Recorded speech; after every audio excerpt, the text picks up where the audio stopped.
Well.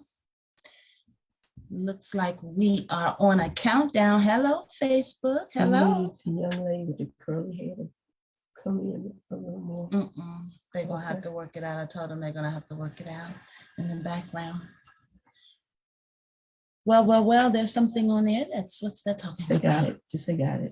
Just let us know that the meeting is being live streamed. Hello, Facebook. We are early. Well. Charles, will you please go in the back and give our folks a cue and make sure they can hear us? Can you hear us in the back?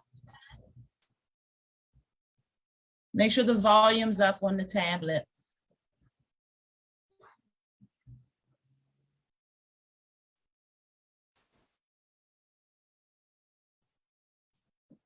All right, let's go.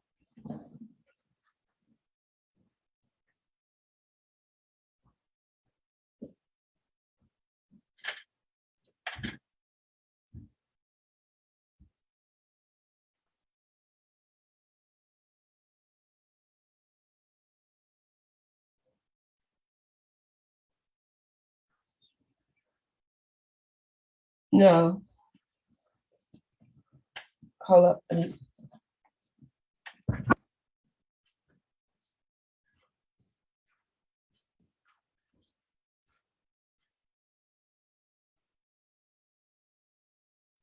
Speak, Rhonda. Rhonda.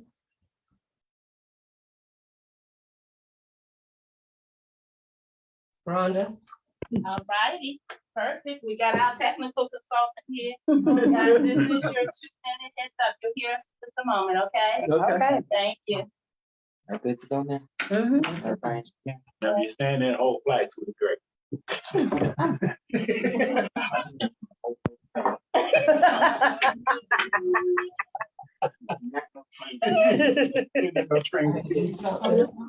Yeah, my phone over. Okay, is the volume on?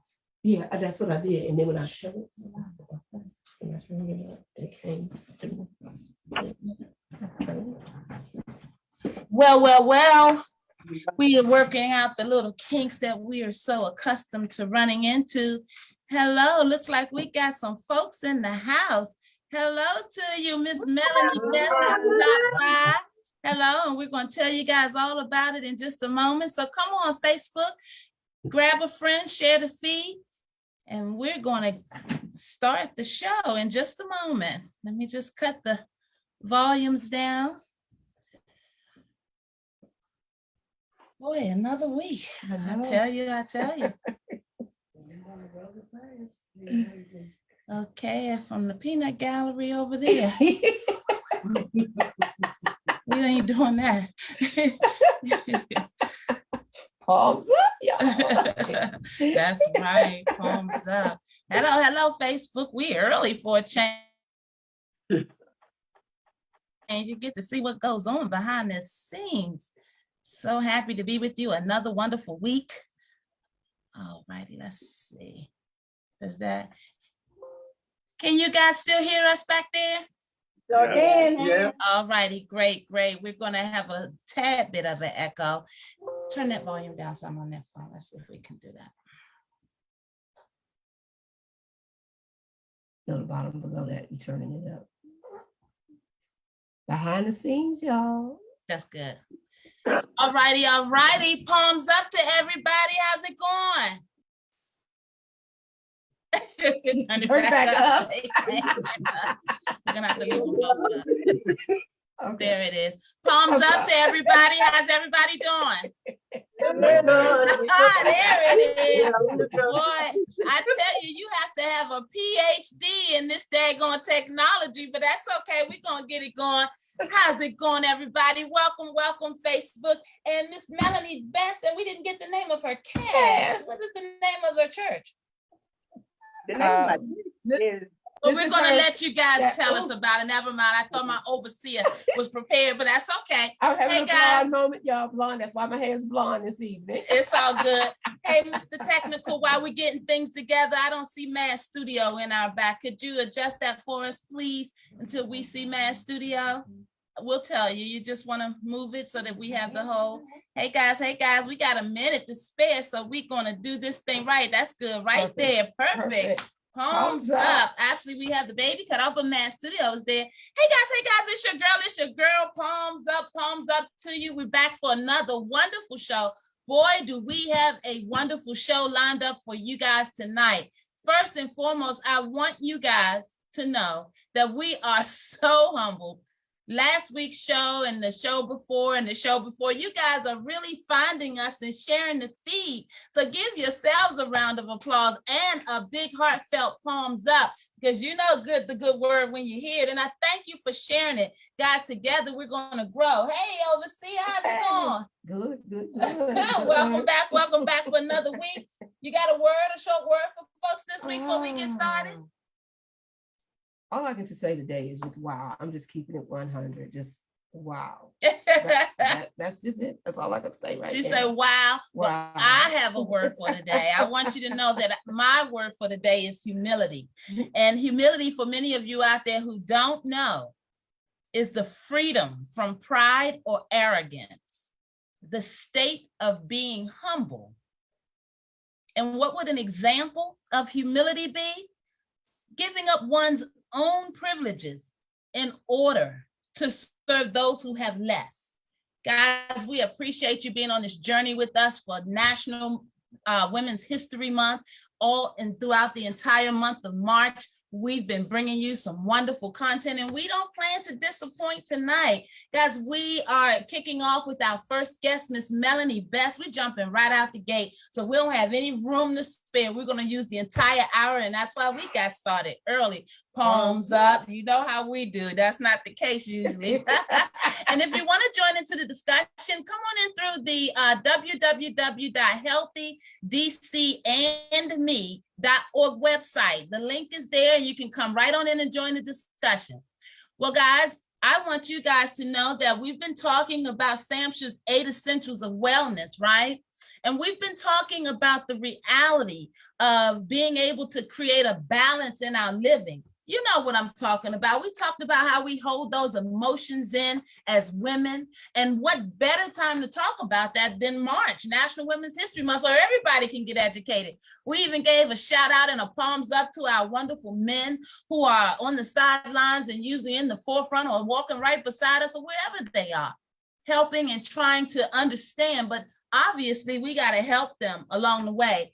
Hey, ladies, I want you to know that I talked about humility being my first word because many of you, we have relationships out there, right? We can always grow better, but a lot of times we don't give ourselves enough opportunity to come back to the table. Tonight is our first guest, Miss Melanie Best, and when I heard that she was doing plays and bringing a good word and doing a great thing in the community, we knew that we had to get her back onto the Palms Up platform. Many of you may remember Melanie from when we did our business roundtable, and we were just talking and educating our community about the reality of the mental health crisis that we find ourselves in here in the DMV area and across the nation. So Ms. Best spoke on something in terms of mental health, and I want to raise it again because if we're not going to grow forward and educate and learn and grow with each other, then why do we do this work? Yeah. You know, and so I'm so honored and humbled and attempting to come from a state of humility when I welcome Miss Melanie Best and her beautiful cast back to the Palms Up show. Miss Best, thank you so much, and palms up to you for coming back. I know you remember, you have to remember that conversation. We talked about mental health consisting of demons or demonic understandings. And because we are in the modern understanding of mental health and mental wellness practices, we want to be encouraging and empowering so that all of our folks will find their way back to a healthy understanding. And so palms up to you, Ms. Best, for being willing to come back and talk to us about mental health. Present day, if we were to have that discussion again, is there a positive word that you can leave our platform viewers with when it comes to your observations of mental health and how we can all do better to grow better as women and as a community as a whole? Well, first of all, thank you for having us this evening. And as far as what we can do better, the main thing is recognizing that the mental health piece also has a spiritual piece to it. And you can't have one piece without the other. You can't discount one piece without talking about the other piece. Mhm. So as far as what my understanding of the mental health part is, it's more spiritual than it is a physical thing. Mhm. So that's that's all I can say right now is we have to be able to intertwine and work with both sides of it. It just can't be one side. I love that, and palms up to you. That's a very positive and very valid statement.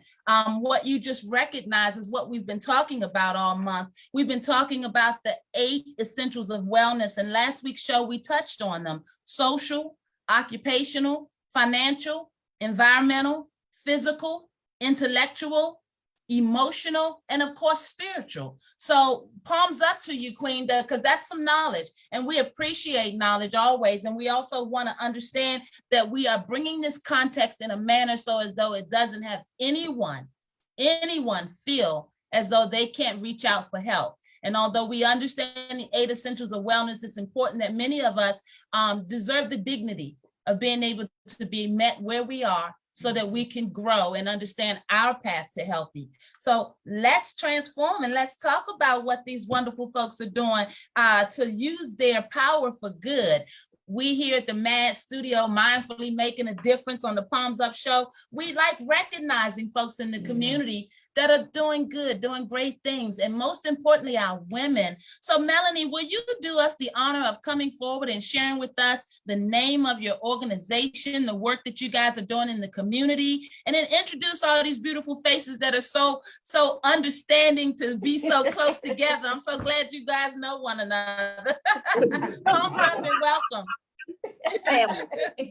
Well, the name of the organization is God's Best Ministries.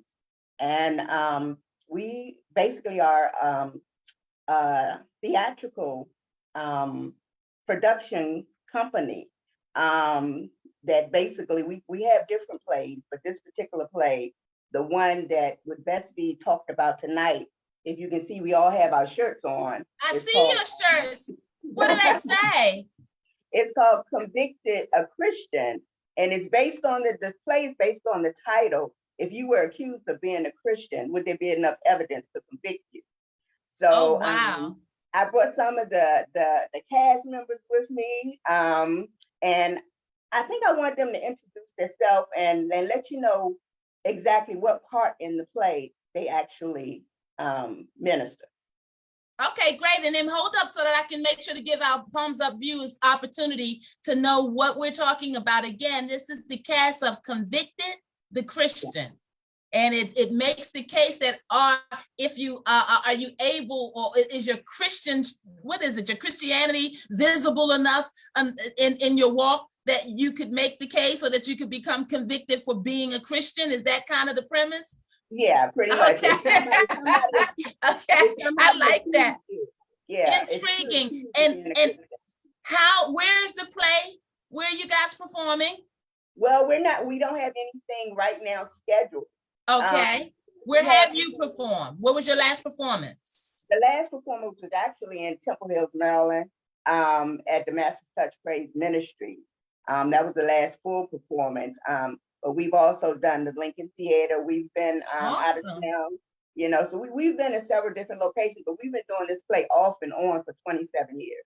Oh my goodness, I didn't realize it's been 27 years. Okay, so now talk to me a little bit about what was the origination, what did the idea for the play 27 years ago? My goodness, talk about longevity, palms up to that. Yes, actually the play came from the subtitle that I just gave you. It was actually a sermon of the Reverend Dr. Purvis Fireball McKinney. And we had a couple of people that always talked about this sermon. I actually never heard the sermon, but I fell in love with the title. And I prayed about the title, and God gave me the play. And it's a 2.5-hour play. 2.5 hours, my goodness, that's awesome. And before we bring your cast in, is there somewhere where it's recorded or streamed at? Do you have a Facebook or social media or some mechanism where folks can play catch up? 27 years, my God, congratulations. Thank you. It's actually on YouTube. We have some portions of it. We have it split up in different scenes on YouTube. Okay, on YouTube? Okay, great. And what is that YouTube channel? It's actually, if you search Convicted, you'll see it. Okay, You'll see it. awesome. Thank you for that. Okay, Facebook, you heard it. Palms up out there, Convicted. It's in, you can Google Convicted on the YouTube and the play should come up. It's been running 27 years. So let's dive in and hear from the cast. Welcome everyone. Wow. Come on and talk to us a little bit. You guys decide who's going to speak first. Convicted. What's your character and what is the premise behind your character? You know what? Hello and welcome. You are. But they put me in the middle. Set me all the way up. Hi, everybody. I'm Regina Hockaday. What I love about Melanie, this woman, she's really, really shy and modest, but we are like from all over the place. I actually was a part of the original cast 27 years ago. Wow. When she came in, and one thing about this play, the people that have seen this play, like our family members over and over again, this play has never been done twice the same exact way. There's always evolving. It's always if you guarantee, if you hear it's coming, you say, oh, I've seen that before. If you think you've seen it, you ain't seen it. Well, come on and talk to me. What was your character, Regina? And Regina is my mom's name, so you must be a very special young lady. I've actually played a lot of characters. The main character I started off playing was Confusion, and that's the one that I normally play. But basically, whoever is not there, I somehow end up doing it. Okay, like, well, talk to us a little bit about Confusion. When you're playing that character, what can we expect from the character Confusion? So Confusion is that character that's kind of hard to describe it because every time I do it, it's like I do it a little bit differently. But for the most part, it is whatever is going on in the play, I'm the one that's behind the scenes whispering, "Ooh, child, you hear what she said? She don't like you. Amen, that's right. No, I don't like it either. Yeah, that's right." It's like whatever confusion can stir up some mess, that's what Confusion does. And you know, well, palms up. Many of our guests can relate to being the mess starter. You know in our crew, which one is the one that keep a lot of mess going on. So that would be Confusion. Well, thank you, Regina. Are there any special moments in being a part of the 27-year history that come to mind? Anything stands out? Yes, we were doing a play. I think we were in North Carolina?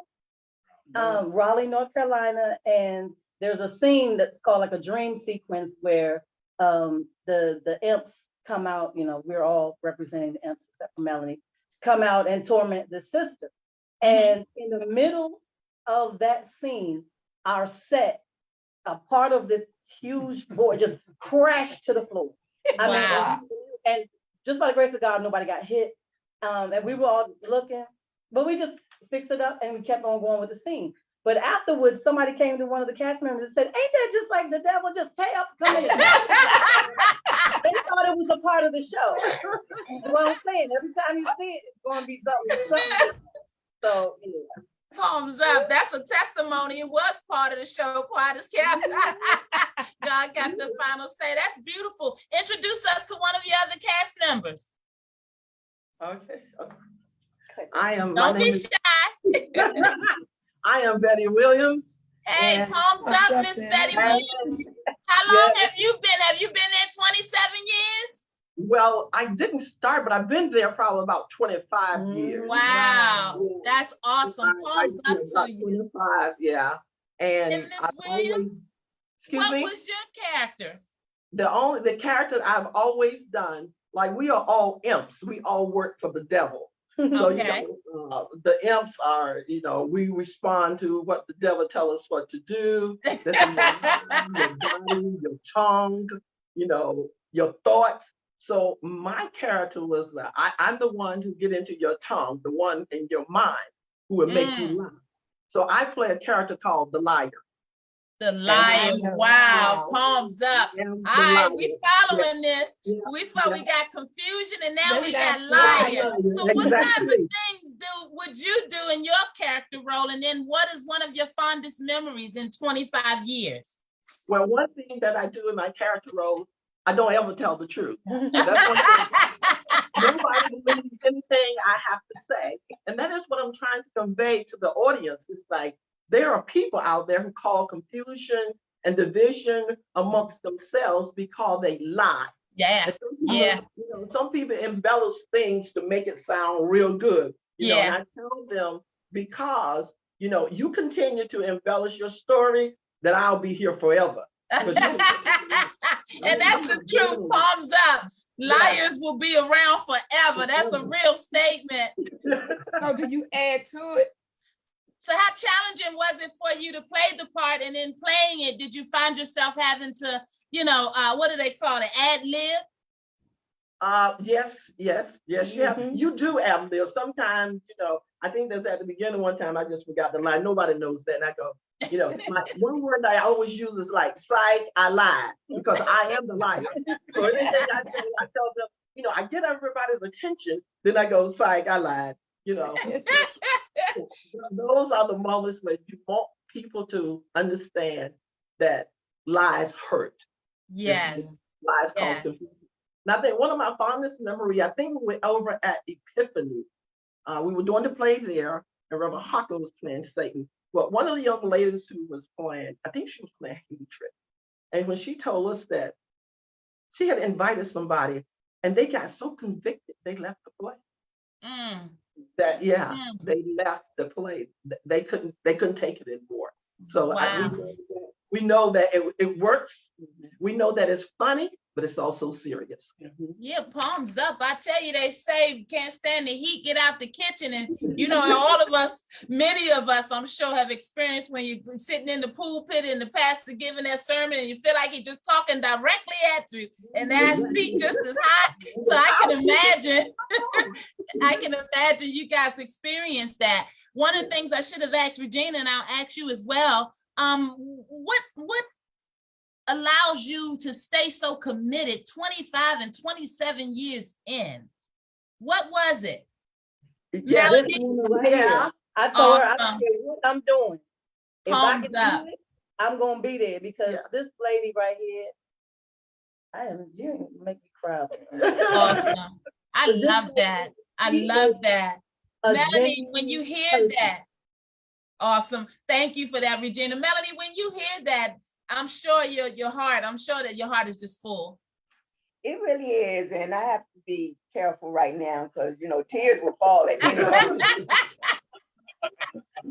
I love that during Women's National History Month. I love the empowerment. Hey, palms up to you out there, Facebook. We wanted to mix it up and bring some folks in, and we have a wonderful second half of the show as well. So you guys stay tuned. I want you to know that we're talking to the cast of Convicted. And if you go to YouTube, you can Google the word Convicted, and it's going to come up. They've got the play broken down in segments so that you'll be able to go and see what has been so strong for 27 years.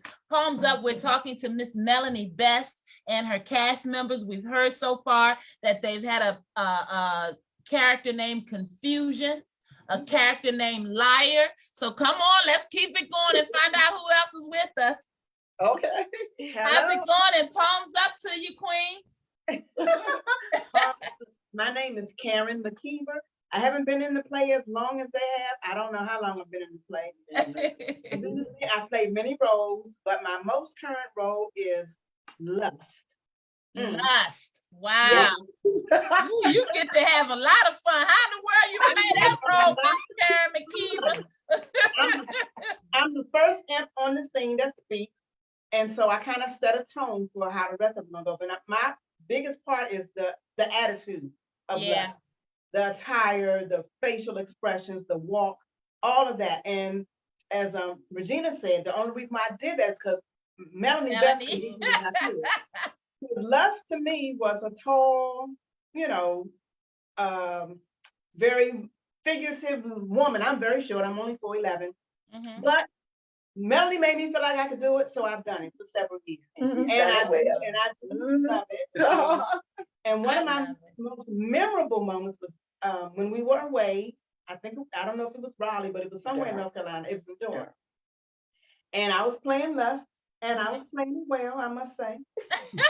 I'm not humble because I am, I'm being less. And so I did the role, and at intermission, this woman came, she ran, she said, Les, I was just like you. She said, and my daughter wow. told me to come to this play. And that just blessed me that she could recognize herself, because everything that lust, I mean, I told what lust did, but I also told how lust can lead you to hell. And That's so right. it was just like that. But my daughter made me come here to see this. So it made her see herself in a different light. So that just really blessed me. That is a blessing, and palms up, and let's look, we can't rush through a lust character. We got to back up. So what in the world was the criteria to play lust, and how did you know you could do it? I Palms didn't up, know queen. I could do it. I didn't know, but Melanie convinced me that I could. And so I Yeah. went out on faith and I did it. But I just had to get the mindset. When Yeah. I read what my script was, I just got the mindset of lust. And so my thing was, it's lust of the eye will attract the lust of the flesh. So I made this look Yeah. lustful and made it look like something that you want. Because when you see what you want and you go to any means to get it, Mhm. Yeah. that's when the problem is.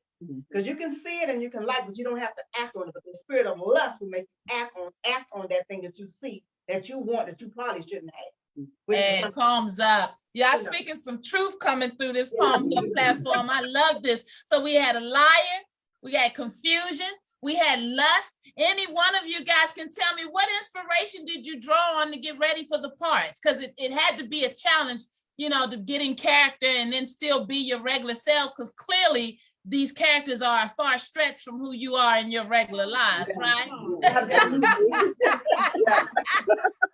Palms up to you. What was the motivation to do the characters? How did you practice, and how did you know that you were hitting your mark?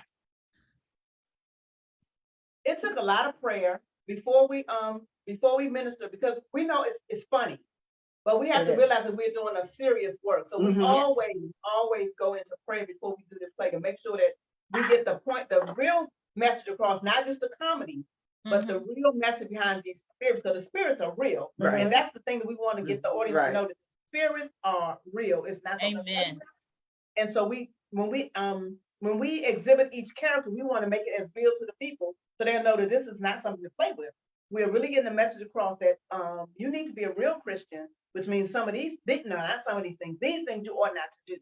So our message is that, this is not what you want. This is not what a real Christian looks like. This will not get you convicted. And also the family. It's like this is a family effort. So when we help each other, it's like this. If we can bring it, this is just a small piece of the cast. The cast is pretty big. So and it's ever growing. And so we bring them in, and some people come in, they're terrified. They've never done this before. So we just, we make them feel at ease. And it's just the camaraderie that we have. Our rehearsals are just like one big old family reunion. Yes. And with a little rehearsal thrown in on the side.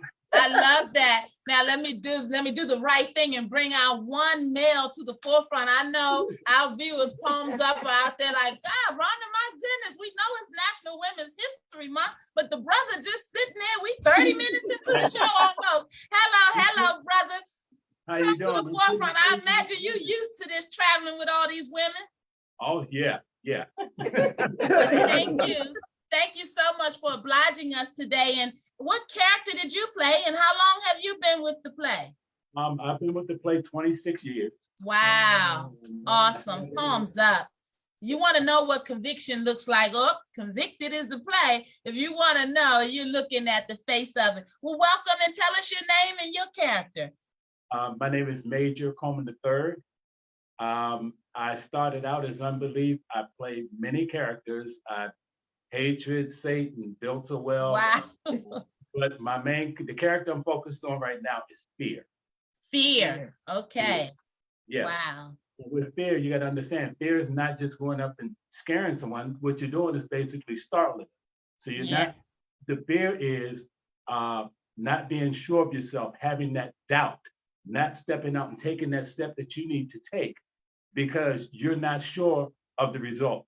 So that causes a problem for some people. So say you're standing around and people are dressed a certain way, you're not dressed like they are. So you're not going to take that step up. If people are talking better or in a more fluent way, you're not going to say anything because you don't feel that you talk the same way that they talk. Awesome. That is so true. I know so many folks, palms up, that feel like they don't switch gears fast enough, you know, that they don't have a professional presentation, so they're intimidated. I love that. So what would be a special moment or a memory for you over the 26 years that you've been with the play? Well, I go a little further back than that because Melanie's my aunt. Oh, awesome. So it's a family thing. All right. Family Yes, is it there. Palms up. And I can go back to 5, 6, 7 years old when my grandparents, Melanie's parents, would come over, and every Christmas it was a performance. They were performing and we were performing. And as time went on, we kind of got away from it. And Melanie, I guess the way to say it, she kindly asked me if I wanted to be a part of the play. And she kindly reminded me several different times to come out to the rehearsal. And I came out. I had a great time. I'm telling you all, these women are amazing. Yeah, I mean, they are I can amazing. see. Yeah, and I mean, we have so much fun together. We have fun during the performances. Like I said, nothing is the same. Everything is different. Mhm. And we just look forward to it. I truly enjoy and love all of these women in this play. So you've traveled quite a bit during the play over 27 years, I would imagine, to different places. Are there any performances that stand out collectively for you all? Like, is there a particular location that shows more love, or, you know, that you just enjoy going back to do the play over 27 years that stands out?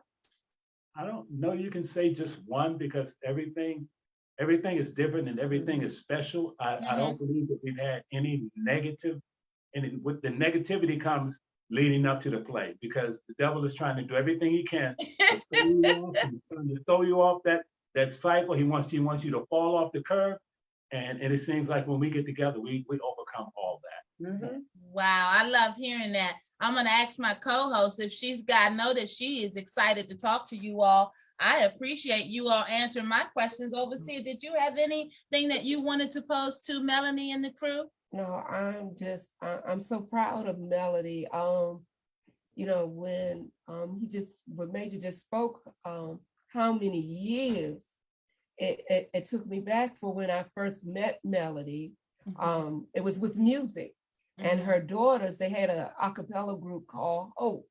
And I can remember us a couple of times when each of our groups was waiting to minister, me and her would sit and talk, and she was always talking about writing plays, and we ran into each other a couple of years ago. Matter of fact, I've been to 1 or 2 of the plays, and it takes you on that emotional roller coaster. It really, really, really does, and it does make you self-examine yourself. I'm just proud, and the longevity that y'all have, the bond that y'all have created, and people feel it doing that play, and that's so important. And I'm just looking forward, Melody, to you keep on doing it, sis. Just keep on, just, you know, allowing God to truly use you, because it does soften the hearts of people. You know, the word never changed, but sometimes we have to change our method so we can reach people. Because some people will never come to church service, but they'll come to a play. They sure will. And So one thing, congratulations, y'all. thank you. And one thing about this particular play, it'll either draw you or it's gonna make you run. It's gonna do one or the other. And you know, we pray that it draw you, but even if it make you run, you're gonna remember it. Yes. And at some point, we pray that you come back. Clear the chairs out for them to come in. Well, I love that. I was going to ask you what's on the horizon for Convicted. And before you answer, hello, Facebook, palms up to you. It's your girl. And I am Charles. I am basically talking to the cast of Convicted. Convicted is a 2.5-hour play that's been running for 27 years. And we're talking to Melanie Best. We're talking to Regina, who plays Confusion. And let me back up. Melanie Guest is the originator of the play, and she has a wonderful committed cast. You don't have to take our word for it. Regina has played Confusion, the name of the character. Karen McKeever is played Lust. Betty Williams plays the liar. And Major Coleman the third, I think I heard, plays Fear. Guys, the name of the play is Convicted. We'd like for you guys to go to the YouTube so that you guys can get a whiff of just what's been out there for 27 years. Melanie, is this a play that you guys will take to other folks' churches, and should we be promoting that at this point? And can you help us understand what's on the horizon for Convicted or for your group overall? Oh, yes, we definitely will go to other churches. And we've actually done many churches over the years, and it's probably why the play changes, you know, for each location, because we adapt to whatever location we go to. So we're not always on stage, you know. We've done little corner churches, but whatever they have available for us to use while we're there, the cast looks around and see what they can do with what's there, and that's what they use. So that has really helped them to develop and adapt to the area that we go to. But we would love to, and we would love to partner even with you all. If you have, you know, something that you need, something that you're trying to raise money for, let us know. You know, we would love to be able to assist you as much as we can. And we look forward to working with y'all, because that play is part of mental health. It is. Oh, yes, it It is. really is part of mental health. And through that, someone does get healed. Yeah. In the Yeah. physical, in the mental, and spiritual. So again, y'all keep kicking it. Keep doing it. Thumbs up. Palms up to you guys, the play and the cast of Convicted. Thank you guys. Y'all came up in here strong. We welcome you guys to stay around. We're going to shift gears. We got another guest we're going to bring to the platform, but we thank you guys, and palms up. Just know that we are supporting your work, and we look forward to hopefully being able to collaborate and bring you out in the community with us, because it's never too much to get that word out. And so the more of you guys, the merrier. Thank you guys for what you're doing. Do you guys have any last words you'd like to say before we bid you adieu? You have a question? Is this replayed? Yes, absolutely. I'm so happy you asked that. Before you leave here, we'll make sure you have all of our literature where you can go and see yourself again. We are all over our social media and our YouTube. I understand. You got to milk it, you know, enjoy it. We all Put have in to. 26 years. I understand. Palms up. Hey, Facebook, it's your girl, and it's your overseer, Ann Coles. Guys, I want you guys to know that the play Convicted is on YouTube. If you're just joining us, we would love for you guys to go and Google it. And more importantly, Miss Melanie Best, we're going to be parking our show on our website as we always do, and it's also on the feed. I want you guys to be able to share the feed, help us get this word out. When we have positive folks out doing positive things and using their power for good, who doesn't want to see a play talking about lying and confusion and lust and and fear and what we need to do to come out of it? We got to laugh at ourselves a little more. We got to understand this thing called life. It changes daily, guys, and whatever we can do to be comfortable in it and to acknowledge our power and our gifts and to use them to help someone else. Well, I would say that that's an example of humility, our word for the day. Hey, Melanie, thank you so very much. Thank you, guys. Thanks, Regina. Thanks, Betty. Thanks, Karen. Thank you, Major. We appreciate you guys, and you're welcome to hang around and come on and hang out up front with us. We're going to transition another beautiful guest into your seat. Thank you all so much. Thank God you. bless you all. Palms up out there, just like that. We've had a wonderful already first half of the show.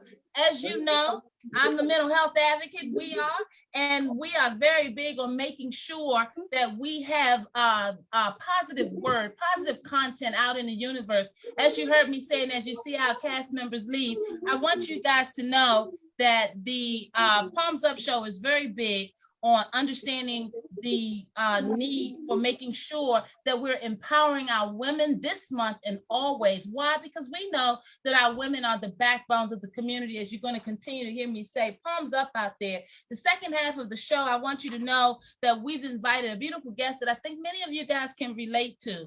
You know, one of the statistics that we constantly read about mental health, it talks about the fact that many of our women are seeking help for their mental health, more so than our men. And so if our women are going to be upheld and empowered in order that we can build strength in our communities again, then we want to make sure that we are equipping you all with the understanding that we hear you, we're with you, and we support you. In our platform, often we get calls that come in from our mothers that are dealing with our men dealing with drugs. And not that our women don't deal with drugs, but a lot of them, we have mothers with adult sons, adult children, and they're trying to understand the reality of being able to cope, to be able to provide a standard of living for their adult children. But the reality is, especially here in the nation's capital and in Prince George's County, we've got a lot of drugs on the street. In DC particular, we have 96% fentanyl, 96% potent fentanyl, and folks are dying.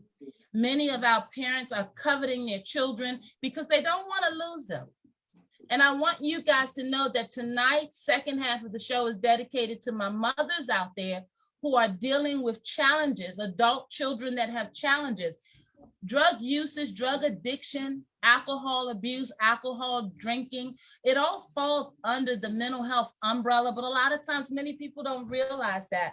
But we know when we have drugs like fentanyl on the street, that it can change your mental state. It can impact your mental capacity. And so what I want you to know is that there's a testimony this evening, a testimony that I think that you're going to find very powerful, very interesting, very necessary, and I'm hoping very helpful. You are not alone out there. Palms up. We do this work together. We do this walk together. So for anybody out there challenged right now, whether it be a family member or whether it be a coworker, a community member, your neighbor, we all know these stories all too well. And in the month of March is when we take our power back, because our women are the backbone of our families and our communities. And if we're not helping to keep you uplifted, whole, and healthy, then we are not doing you a service. Our next guest, Miss Mildred Forbes. Can you hear me in there, Miss Forbes? Yes, ma'am. Palms up to you, and thank you, Queen. Thank you for coming and being so brave. And I know you're going to keep it real. So I want you to know that we appreciate you. And on behalf of our Palms Up mothers out there, thank you. Thank you ahead of time for your testimony. So come on, let's jump on in. I know you're ready. I first and foremost, you know, this is National Women's History Month. And I know you watch the work that I do. We'll talk about who we are and how we know one another in a moment. I don't want to take away from the actual interview itself. Why would you agree to do something like this? You know how we are. We don't like talking about our business. You know how we are. Well, that's it. People don't like talking about it, but when you're talking about it, you're putting it on the table. And the only way to get help from anybody out here is to help, is to talk about it. I'm sorry, we have to talk about it. We have to share about it. I've had people to come to me and say, Millie, I know you're not going to do this and you're not going to do that. Yes, I am. Because if I don't, nobody hears my cries. I'm walking through it. I'm going through it. I have a grown son who's out there who's done it. I've cried so many nights and so many days. And I've walked a lot of roads to get some people to listen. Some is better than nothing at all. But I know I have a long way to go because I have to reach the others that's out there. But right. I found myself, first of all, you can't be ashamed of what you're going through or what a family member or a friend is taking you through. That's number one. Once you overcome that, then everything else just comes right down the line for you.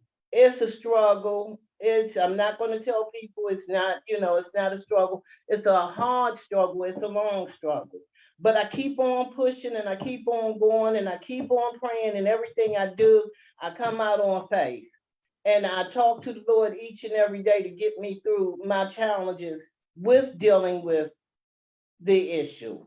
And it's so hard. I could sit here and I could talk about it until we black blue in the face, but I just want people out there to know that you're not alone.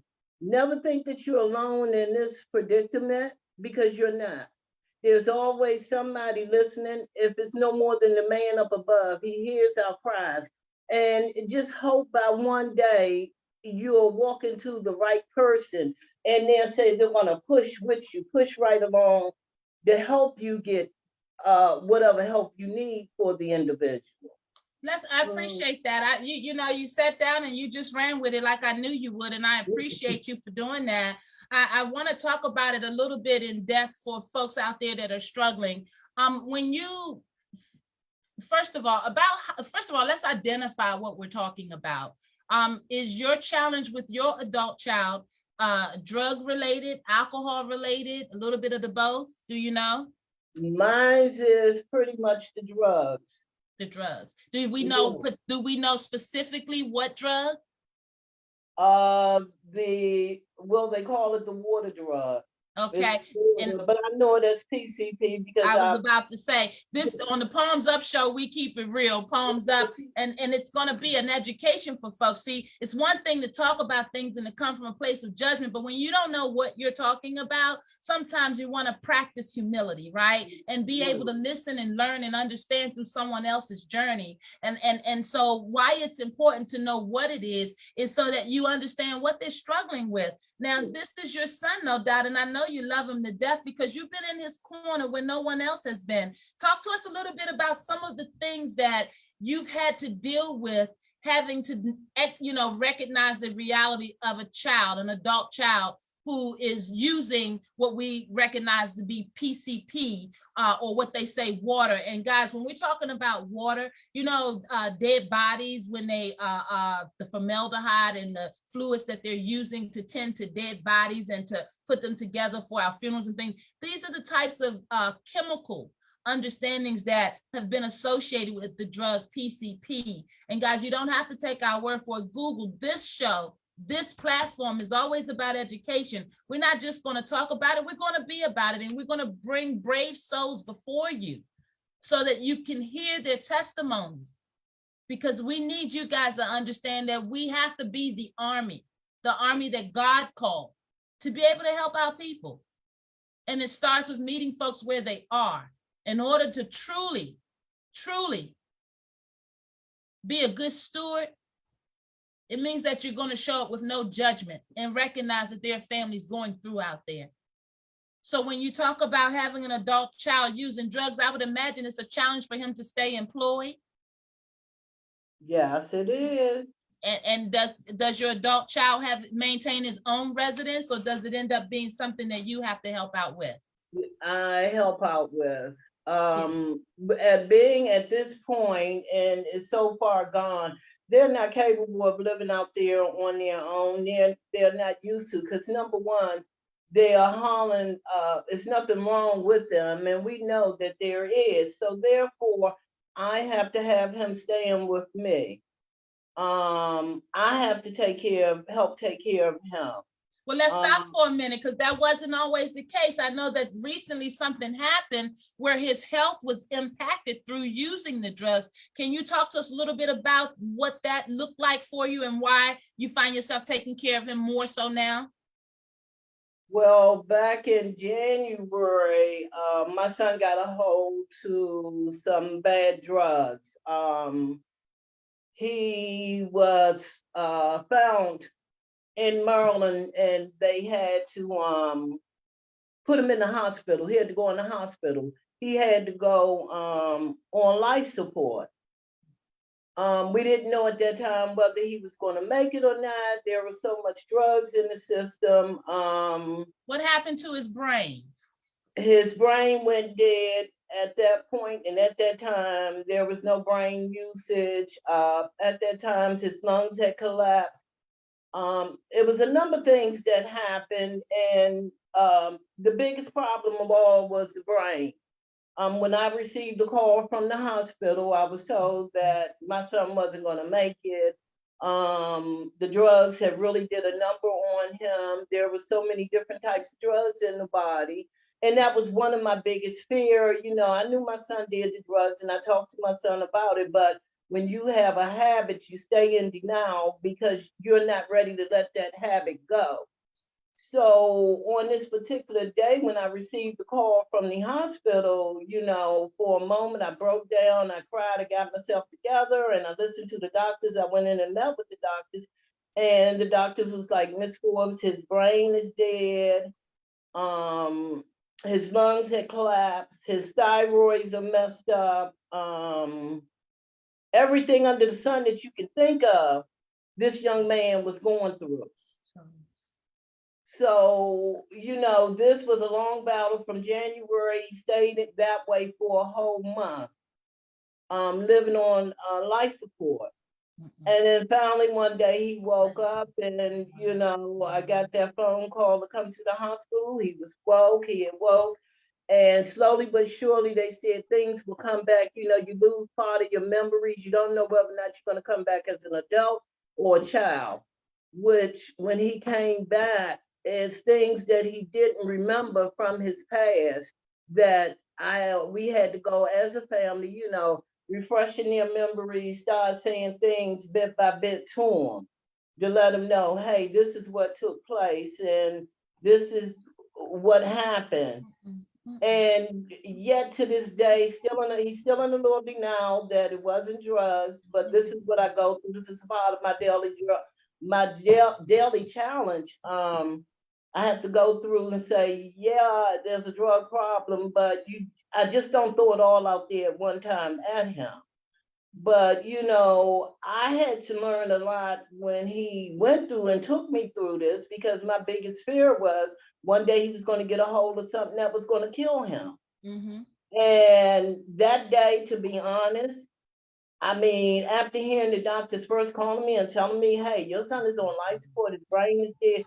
And I was like, oh my God, you know, oh my God, Lord, you got to help me, you got to give me strength. And, you know, I'm putting all this in your hand and I have to learn more and educate myself more on, you know, the PCP and the fentanyl and the cocaine.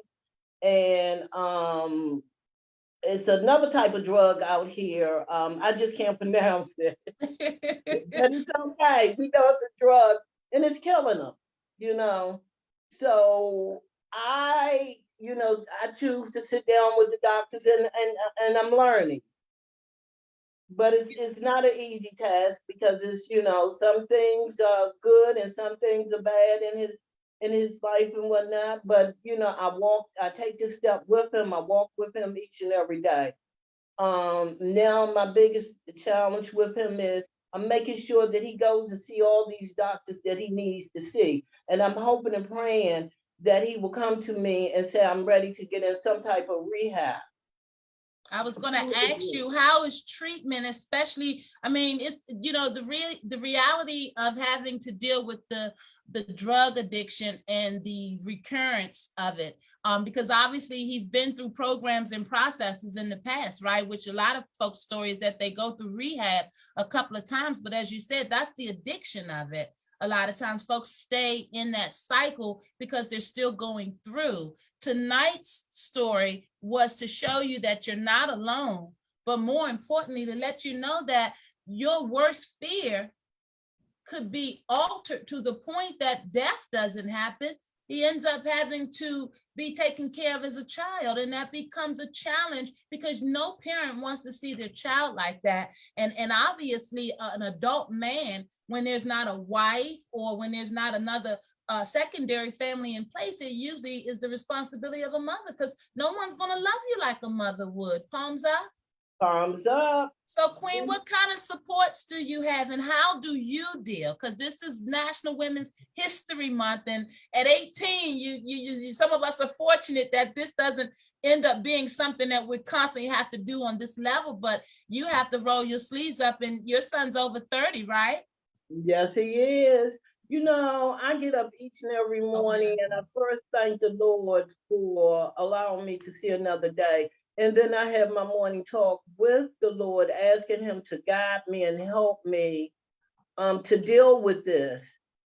I get up and I talk to my son. I find out what doctor's appointments are going on for that day, what is in his plate and what do he have to do.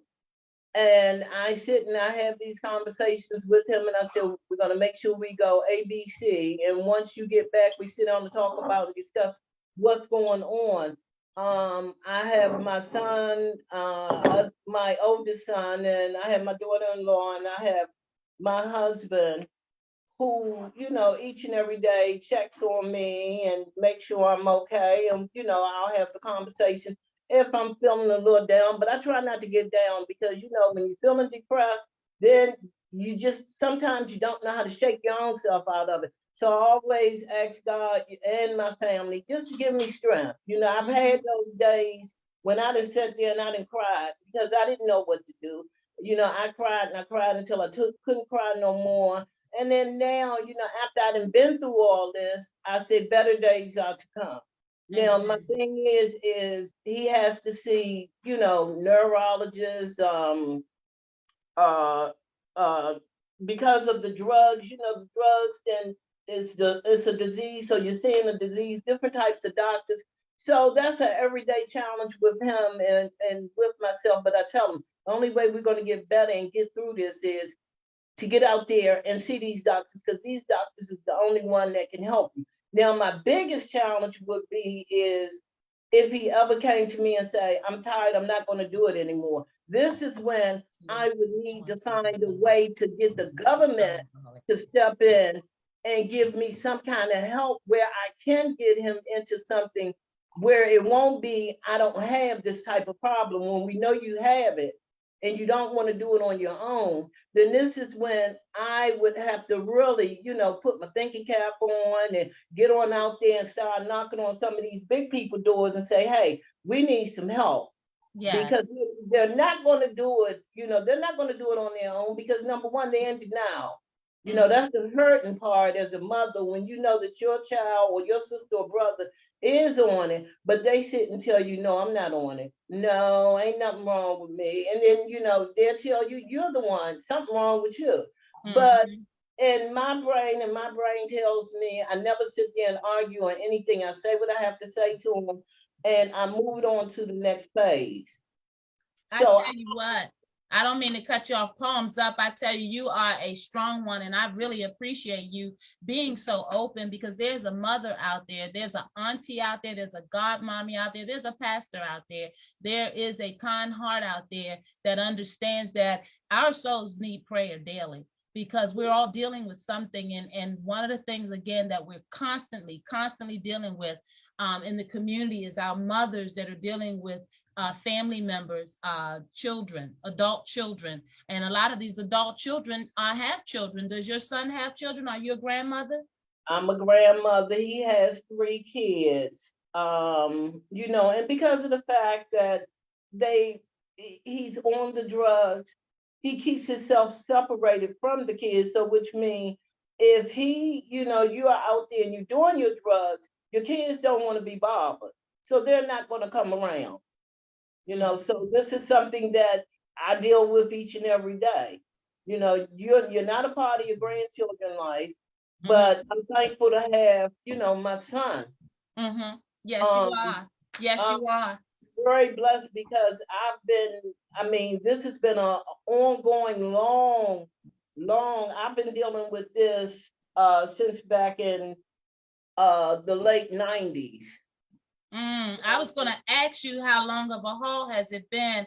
Hey, Miss Forbes, I just want you to know that you are the epitome of the strong woman in our communities and what she looks like and what modern day, because you are third generation, your mother was a strong woman, right? And then her mother, and then obviously, and so you are a caretaker, a provider. And so I want to thank you for coming on to be open enough to speak about it, because oftentimes, you know, we get depressed. Many households out there are in a dysfunctional state because there's a family member or two or on drugs, you know, and if they're going through it and there's some shame about that. And we want you guys to know that you don't have to be ashamed. You all go through. Ms. Forbes, you've had to call the police a couple of times, right? A couple of times. Heck, the police knows me. I was Yeah. calling the police like every single day. Yeah. And every single day I called, they came, and I told them I would continue to call, because the first question I asked was, what can y'all do to help me? And the Yeah. first thing they say is, as long as that person don't put their hands on you, there's nothing they can do. Okay, so in other words, you're saying to me, as long as they're smoking, they can walk the streets and they can harm somebody else, or they can do some type of damage, then y'all guys will be ready to lock them up and throw away the key because of a drug, and you know that they have some type of either drug or alcohol addiction. So, you know, I said, okay, I'm not going to stop calling you. So for a minute there, I was calling the police like every day. If it wasn't in the morning, it was in the evening. If it wasn't in the evening, it was in the morning. And each and every time I called, I got different police officers, and the only thing they would do was sit and ask the person, you know, your name, your address, your date of birth. And then they'll say, well, you want to go to the hospital? Well, if you're going to ask me, do I want to go to the hospital? Then quite naturally, I'm going to tell you no. So if you get, my thing to a police officer is, if you get a patient, and even though you know they, you know, then had something, the best thing they could tell me was give them a glass of milk, and the milk will bring them down. But as long as that person don't put their hands on you, it's nothing they're gonna do. That's something. Palms up, Queen. Take a deep breath. You should have a glass of non-alcoholic wine. The hour is winding down. I'm going to ask our beautiful help behind the scenes and sometimes in front of the scenes. You see them. If you turn the lights down for us, guys, it's National Women's History Month. Palms up to you, Ms. Forbes, and to all of our beautiful women and all of our women in the community that are going through. We want you to know that we get it.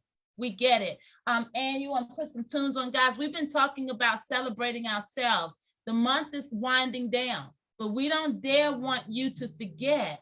Turn it down, some of them get. We don't dare want you to forget the importance of you, the value of you. I want you to know that more females than males receive treatment for serious mental illness. Guys, what that means is that our men and our children and our communities need us. So what we thought we would do as we go to close out the show was to invite you to sit still.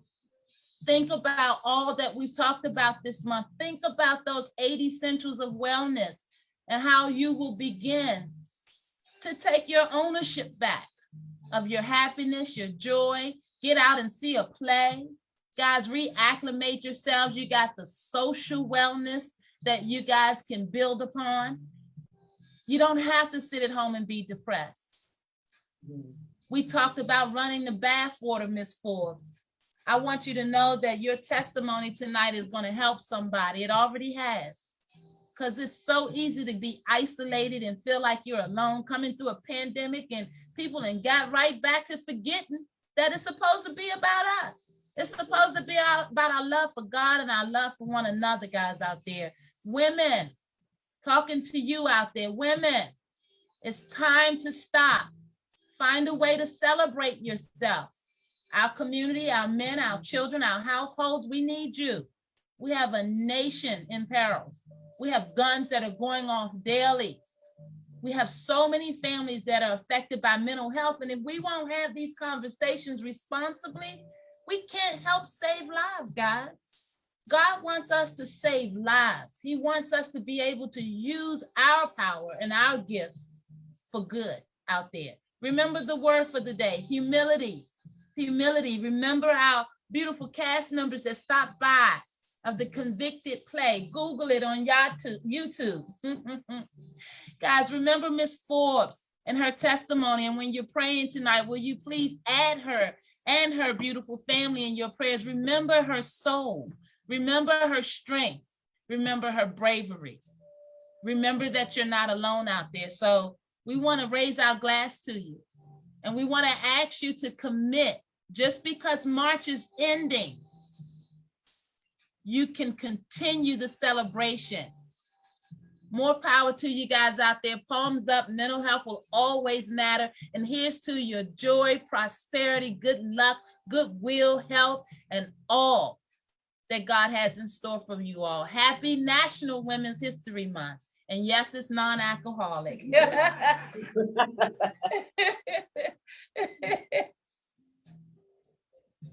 Guys, we want you to find yourself some music. Go ahead and turn it up, sis.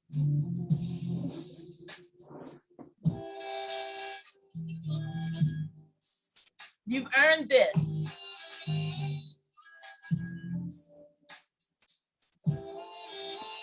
Remember, women, you are wonderfully made. We just want to give you an idea of what it looks like. Now, you take these seeds and you build upon it. Our overseer has a message for you. Listen up out there. I want you to take 1 hour every day and just do you. Turn off the world, turn off the family, and just pamper yourself. Learn to pamper yourself and give yourself 60 minutes. I told you last week, it had been a long time, but guess what? After last week's show, I do my me time. And I'm telling you, it works. Just 1 hour a day. 1 hour a day, women. Remember, W, you're wonderful. O, you're outstanding. M, you're magnificent. A, you're absolutely gorgeous. And N, be the most powerful negotiator you can be. Love you. Hey, palms up to you. And just like that, the hour is up. But you guys go find your peace. And we'll see you next week, guys, with a new set of guests. Palms up. Help someone out there. You're not alone. Send us a word and share some love. Why don't you? Miss Forbes, thank you so much. And palms up to you, Queen. And to you that stuck in for the whole hour. That would be my mother-in-law. And I'm so proud of her. And I'm a part of a beautiful family. And I thank you and I love you very much. And we are your support system. And I got your back for always, mother dear. I know my daughter-in-law. Anytime. Palms up out there, guys. Happy National Women's History Month. You rock, guys. All righty. I enjoy that. Sometimes